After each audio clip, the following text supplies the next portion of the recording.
To set double press home button function on your Galaxy Watch to access My Exercises app, you can do so by using two ways: directly from your watch setting menu and from the wearable app on your phone.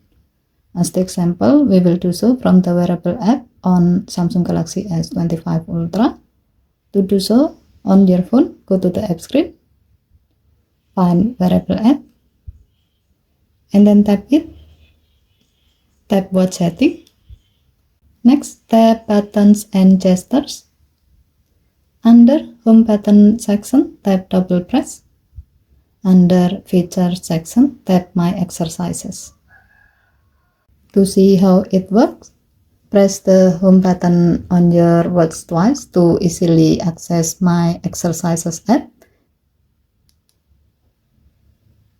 And then you can select the required workout you want to start. Given to the function, setting the double press home button function to access my exercises app will allow you to quickly access workout tracking on your watch. This makes it easier for you to start an exercise session without navigating through menus. Okay, thank you for watching. Please help to like and subscribe. Have a nice day.